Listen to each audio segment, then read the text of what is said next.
ndipo kupatsirani nkhanizi ndine Robert Kaluwa. Poyamba tento ne mitu ya nkhanizi. Wachiwiri kwa mtsogoleri wa dziko lino wati mayiko a Zodiak ayike chidwi mu ntchito za luso la makono pofuna kukweza chuma. Nyumba ya malamulo yasankha Grace Malera pa udindo wa mtetezi wa anthu ombudsman. Katswiri pa ulamuliro wati kuchuluka kwa udindo omwe President Chakwera ali nawo kuchokera maunduna ndi zosokoneza ntchito. Ndipo dotolo wopima mitembo Dr.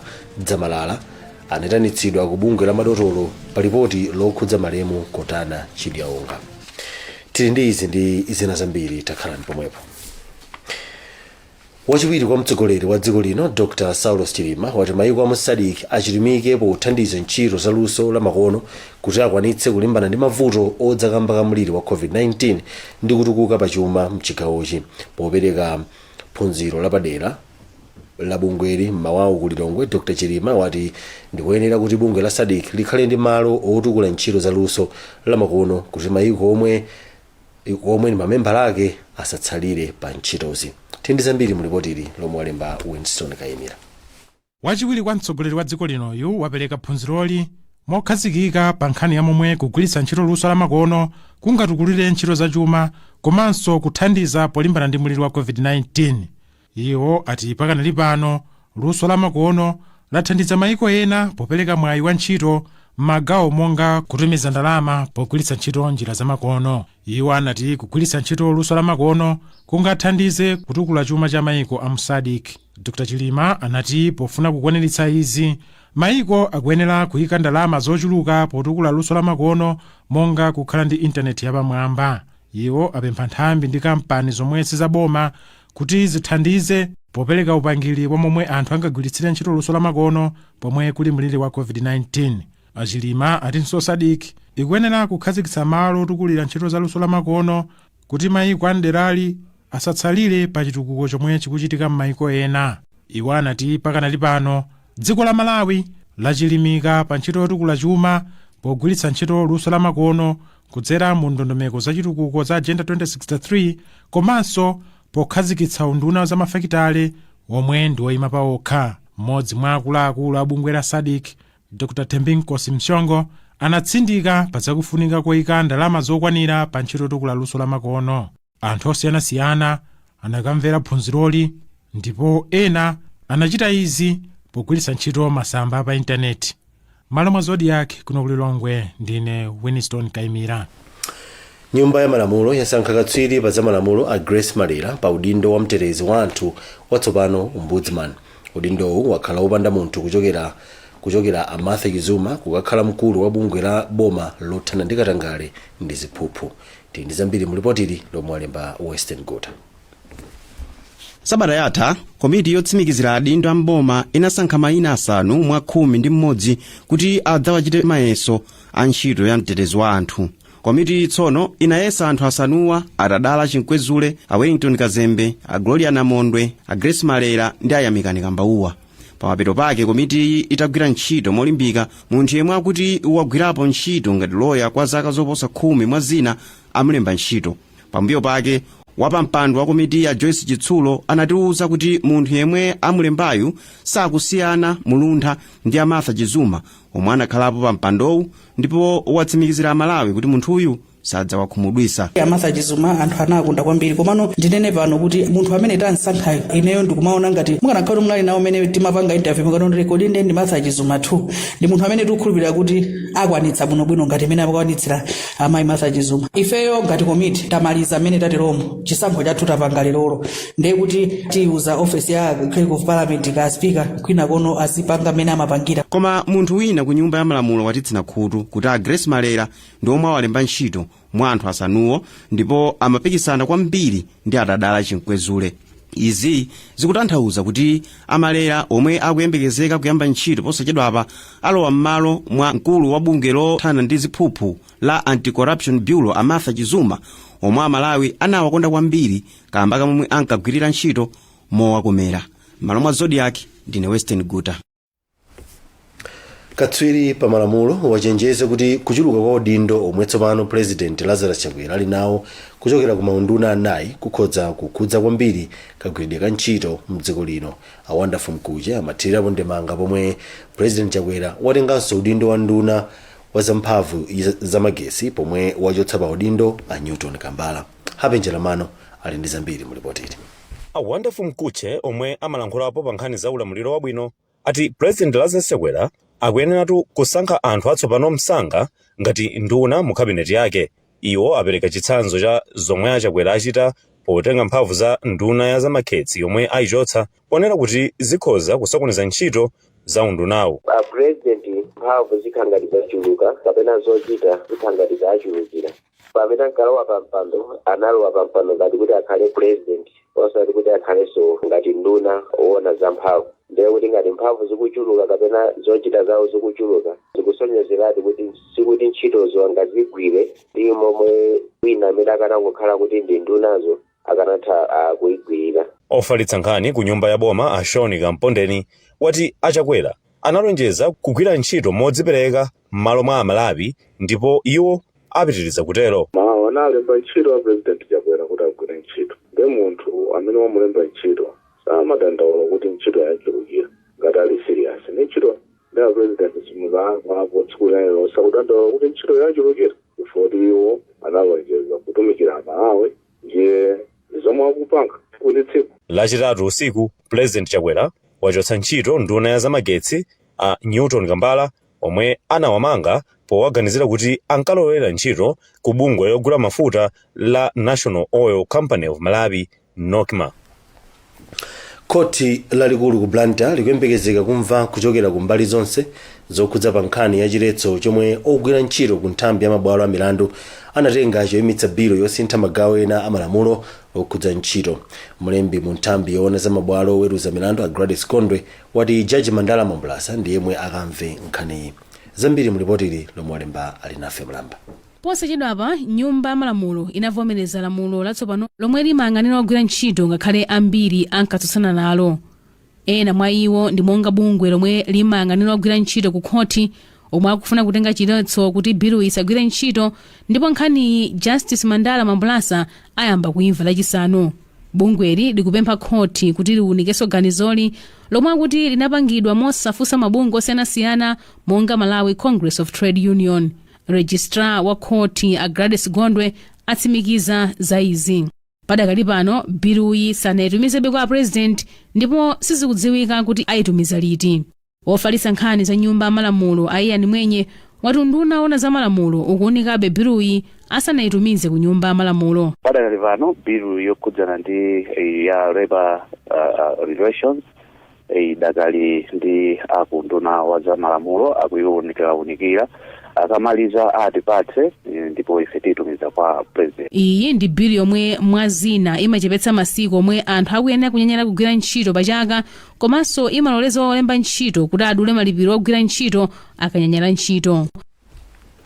Mtsogoleri wa zipani zotsutsa mnyumba malamulo akondwa Nkhumwa anakazonda mkulu wa bungwe lomenyera ufulu wa anthu la SIDED a Sylvester Namiwa ku polisi ya Lilongwe komwe akuwasunga.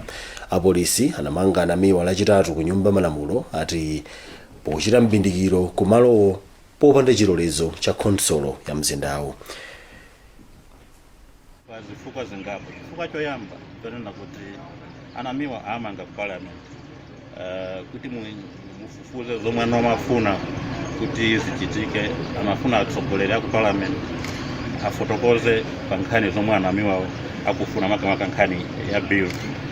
Ndiye ine ndi mmodzi mwa atsogoleri nyumba ya malamulo.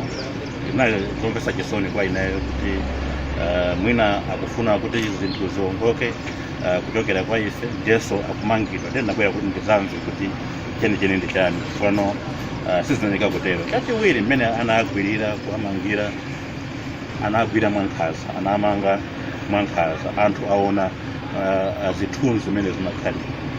Ndimanena kuti nkhanza ngati zimenezi zilibe malo mu democracy yathu Malawi muno. Komanso pali chinthu china chomwe ndimafuna kuti mwina Malawi tichione bwino mwino pakumangidwa kwa Namiwa. Panali apolisi pamene paja komano anthu omweno anagwira wakankha wamenya anamiwa sanali anthu apolisi a uniform tikudziwa ineso ndikudziwa kuti no pali apolisi ena kuti savala uniform. Pakadali pano chipani cha United Democratic Front UDF chati apolisi amasule mwa msanga anamiwa ponena kuti zomwe zichitikazi ndi chiopsezo ku ndale za demokrasi ndipo anthu asavomereze kuti abwererenso ku udindo wa ulamuliro wa nkhanza. Mukuonera nkhani pano pa Zodiak, tili ndi zambiri posekedwa apa, mukhale pomwepo.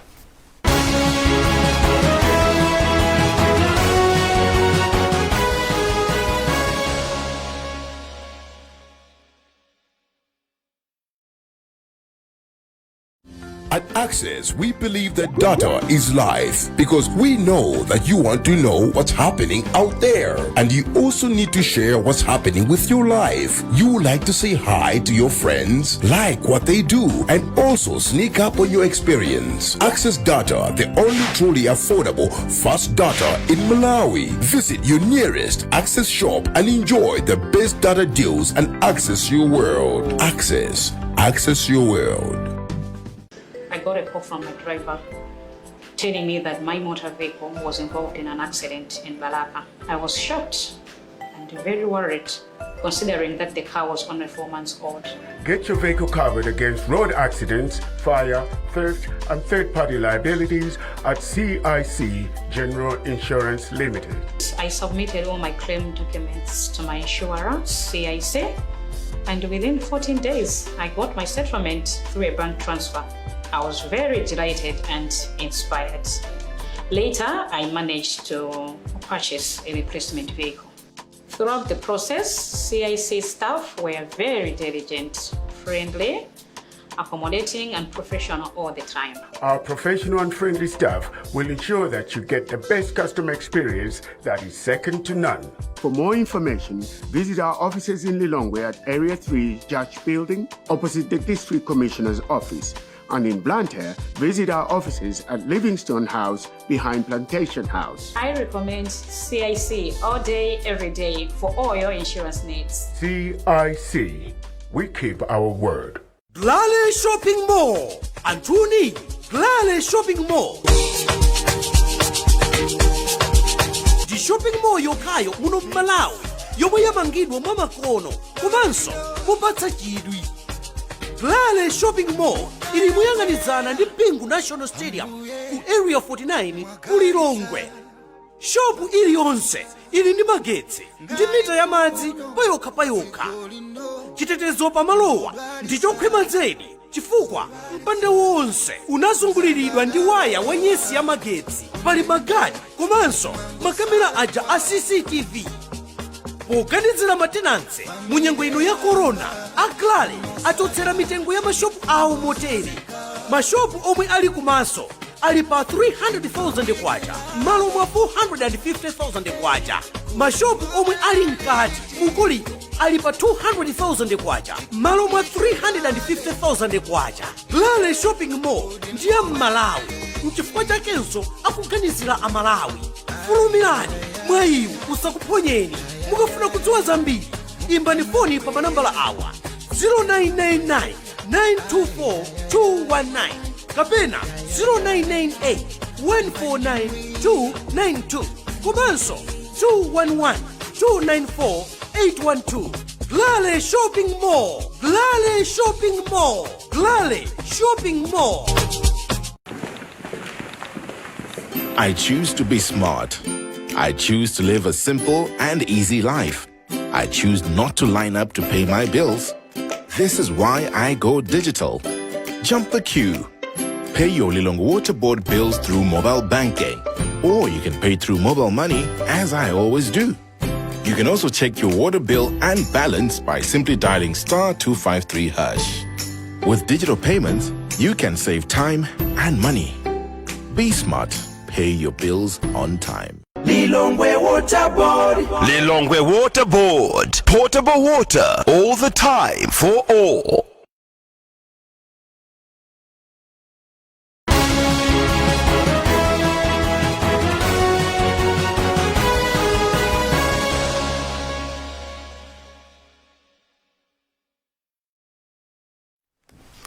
takulandiraninso tionenso mitu ya nkhanizi tisanapitirire. Wachiwiri kwa mtsogoleri wa dziko lino wati maiko mu Zodiak ayike chidwi mu ntchito za luso la makono pofuna kukweza chuma. Nyumba ya malamulo yasankha Grace Malera pa udindo wa mtetezi wa anthu ombudsman. Katswiri pa ulamuliro wati kuchuluka kwa udindo omwe President Chakwera ali nawo kuchokera m'maunduna zisokoneza ntchito, ndipo dotolo opima mitembo Dr. Zamalala anamuyitanitsa ku bungwe la madotolo pa ripoti lokhudza malemu kotana Chidyaonga. Tipitirire ndi nkhanizi. Bungwe loyendetsa ntchito za chisankho Malawi Electoral Commission lati 700 million kwacha yokha mwa 1.2 billion kwacha yomwe anakonza kuti agwiritsire ntchito yogawanso malire m'madera aphungu ndi yomwe pano ayivomereza. Poyankhula ataonekera ku komiti yokhudza malamulo yolondoloza ndondomeko ndi chuma cha boma wapampando wa bungwe la MEC Dr. Chifundo Kachali wati akusowekera 563 million kwacha kuti ntchitoyi igwirike. Ndi zambiri mu ripotili lomwe walemba ali nafe mlamba. Tikupatsirani ripoti limenelo mu nkhani zathu zotsatira. Dotolo opima mitembo Dr. Charles Zamalala anakaonekera ku bungwe looneka momwe ntchito zakipatala zikuyendera Medical Council of Malawi potsatira madandaulo okhudza ripoti limene anatulutsa atapima thupi la malemu kotana Chidyaonga chaka chatha. Ogwirizira udindo wa mkulu wa bungweli Richard Ndovi watsimikiza kuti kuonekera kwa Dr. Zamalala ku bungweli omwe akuti akhala akuwafufuza malingana ndi ripoti. Akotana Chidyaonga a zaka 23 adamwalira mu January 2020 ndipo malipoti anati iwo amwalira chifukwa njoka inawaluma. Koma opima mitembo Dr. Charles Zamalala anapeza kuti Chidyaonga anamwalira chifukwa cha tameki. Zodiak yapeza kuti bwenzi la malemu Chidyaonga yemwenso anali mmodzi mwa anthu omwe amawaganizira kuti akukhudzidwa ndi imfayi ndomwe anakadandaula ku khonso ya madotolo. Khoti litawapeza osalakwa pa mlanduwu. Mkulu wa bungwe la Medical Council of Malawi Richard Ndovi watsimikiza kuti Zamalala anakaonekera pamaso pa khonsoloyi lachinayi. Ndira dandaulolo tinafufuza nkhaniyo ndi ripoti yake timayitumiza ku disciplinary committee. Ndipo waitana Dr. Zamalala kuti abwere ku disciplinary committee tikuwapa tsamwayi kuti afotokoze kwa ma professionals awo ndi committee yonse kuti amve mbali yawo kuti nkhani zikuenda bwa. Ripoti lina dotolo wina wopima mitembo a Steve Kamiza linati zotsatira za Zamalala sizokwana kunena kuti Chidyaonga akuluakulu ku nduna wa zamaphunziro ndi wa zaumoyo alangiza ophunzira makolo komanso aphunzitsi kuti atsatire ndondomeko zonse zopewera COVID-19 pomwe teremu yachiwiri ya maphunziro ikufika kumapeto mmawa. Mukalata yomwe atulutsa iwo atsindika kuti ophunzira omwe anawapeza ndi COVID-19 apitirebe kukhala modzipatula kufikira achipatala atatsimikiza kuti ali bwino. Zambiri mu ripotili lomwe walemba Nowelo Nkubwi. Patatha sabata 12 teremu yachiwiri ikufika pamapeto lachisanu pa 13 August ndipo ophunzira akubwerera m'makomo awo pa nthawi yomwe chiwerengero cha anthu omwe akupezeka nthenda ya COVID-19 m'dziko muno chikunka chikwera. Kalata omwe aunduna wa zamaphunziro komanso unduna wa zaumoyo atulutsa dzulo ikupempha aphunzitsi akulu a sukulu komanso makolo kuti atsatire ndondomeko zonse zotetezera nthenda ya COVID-19 omwe anawo ali pa chuti. Kalatayi yati ana omwe adapezeka nthenda ya COVID-19 akuyenekera kukhala ku mbindikiro mpaka na zaumoyo atawapeza kuti adachira ku nthendayi. Amene ali mwina anapezeka ndi COVID-19 akapitiriza kukhala kwa mbindikiro ndithu azachipatala awasamalira makolo ndi ena tonse tiye tayang'anire. Kwa amene akusala ku sukulu amenewonso tipitirize kutsatira ndondomeko zonse zopewera COVID-19. Omwe ayamikira maunduna awiriwa popereka langizoli, mmodzi mwa anthu omwe amayankhulapo pa nkhani za maphunziro a Benedicto Kondowe adzudzula maunduna awiriwa kamba kulephera kufotokozera momwe ana omwe adapezeka nthenda ya COVID-19 ayendere kuchokera ku sukulu kukafika m'madera akwawo. Akondowe ati kuwaphatikiza ana otere mgalimoto zomwe mumayenda anthu osiyanasiyana kungakhale chiopsezo kwa ana ena omwe alibe nthendayi. Akondowe atinso maunduna awiriwa sanafotokoze mwachindunji kulimbikitsa aphunzitsi komanso ophunzira okulirapo kuti akalandire katemera mu nthawi yomwe ali pa duty ngati njira imodzi yopera nthenda ya COVID-19. Ana amene ali ndi zaka 18 kupitirira komanso aziphunzitsi kuti atengerepo mwayi kuti katemera amene yuyu ali mkati kuti ngati ungakhale kotheka aonesese kuti nawonso apita kukalandira katemera, chifukwa ndi njira yokhayo imene tingateteze ufulu wa zamaphunziro masukulu mwathu. Mwa Zodiak ndine Nkubwi. Bungwe lothandiza amayi lati ndilokonzeka kuthandiza amayi omwe ali m'maudindo ngati makhansala komanso aphungu a nyumba malamulo kuti azapambanenso pa zisankho za mtsogolo. Mlangizi ku bungweli ati onge nyemba ati bungweli ndilodzipereka kuthandiza ndi upangiri komanso chuma kuti chiwerengero cha amayi omwe ali m'maudindo chikwere. Nowena Nkubwi wadzaso ndipoteri. Mlangizi wa bungwe la Gender and Justice Unit ati onge nyemba ati kuonjezera chiwerengero cha amayi m'maudindo kungathandize kuti adindo aziganizira zokhumba za amayi popanga mapulani achitukuko makonsolo. Koma iwo ati kusowa kwa ndalama komanso upangiri wabwino ndi komwe kumachititsa kuti amayi ambiri asamachite bwino pa chisankho. Bungweli lati komabe likudzipereka pa ntchito yothandiza amayi omwe adapambana pa zisankho zomwe zapitazi kuti adzapambanenso komanso kupereka moyo wochuluka kwa amayi omwe ali ndi khumbo lofuna kudzapikisana nawo pa zisankho zikudza mtsogolomo kuti akhoza kuchita bwino kudzera nkuwapatsa thandizo la ndalama komanso upangiri. Makhansala athu akupanga ntchito yambiri kumadera kwawoko koma pena amapeza kuti anthu mwina sakudziwanso za ntchito imeneyi. Lero lingati la Gender and Justice Unit tikufuna kuti audindo athuwa makhansalawa akathe kuoneka kuti ndi ntchito zitizo akathe kunena kufalitsa uthenga wa ntchito zimene akupangazi. Anyemba amayankhula izi pomwe bungweli limapereka zipangizo zodzitetezera ku nthenda ya COVID-19 kwa makhansala achizimayi atatu ochokera mboma la Kasungu. Iwo ati katundu yamwe zina ndi monga mapera osambira m'manja, sopo, maglovesi, zotchingira kumphuno komanso kunkhope mwa zina. Cholinga chake ndikufuna kuthandiza amayiwa pa nkhondo yolimbana ndi nthenda ya COVID-19 m'madera awo. Wachiwiri kwa meya wa municipality ya Kasungu General Nyirenda auza Zodiak kuti amayiwa akuthokoza pa thandizo lomwe alandira kamba kuti liwathandiza kuchepetsa kufala kwa nthenda ya COVID-19 madera awo. Ndeno izizi tikuona ngati kuti zithandiziranso kuti zikafikire kumene ifeyo sitinafikire. Boma la Kasungu lini makhansala achizimayi atatu mamawodi 27. M'malo mwa Zodiak kuno Kasungu ndine Nkubwi. Tsopano tiye tione nkhani za masewera.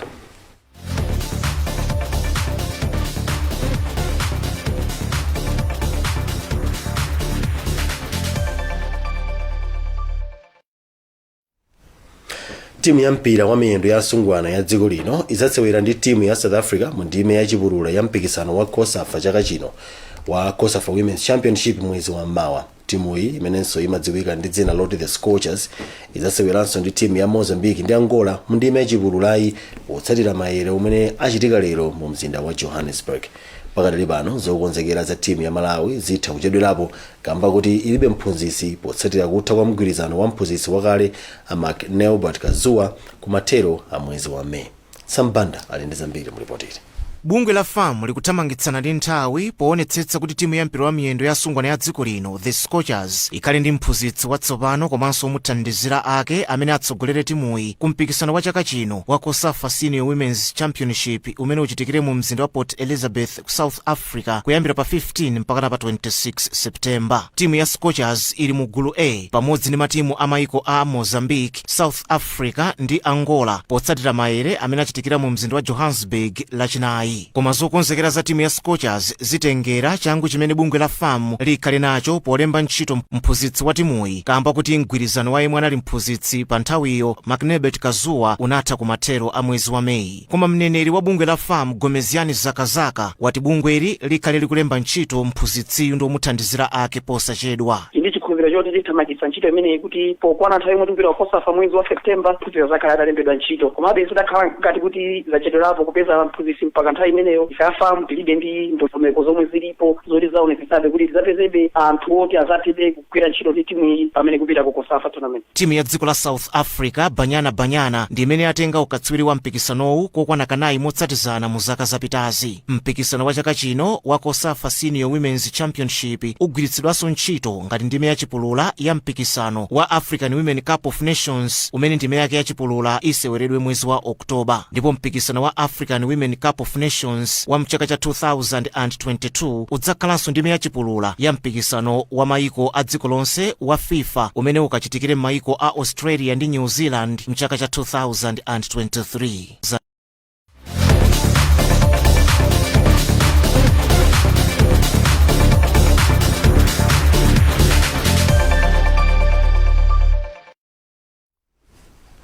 Abonso ndipo pa mtsiriziro pa nkhani zathu, koma tisanasiyane tionenso mitu yake. Wachiwiri kwa mtsogoleri wa dziko lino wati maiko mu SADC ayike chidwi mu ntchito za luso la makono pofuna kukweza chuma. Nyumba ya malamulo yasankha Grace Malera pa udindo wa mterezi wa anthu ombudsman. Katswiri pa ulamuliro wati kuchuluka kwa udindo omwe President Chakwera ali nawo kuchokera maunduna zisokoneza ntchito. Ndipo dotolo opima mitembo Dr. Zamalala anamuyitanitsa ku bungwe la madotolo pa ripoti lokhudza malemu Kotana Chilyaonga. Werengani zambiri pa tsamba lathu pa intaneti zodiakmalawi.com. Mwanali ndine Robert Karuwa. Maoma nonse.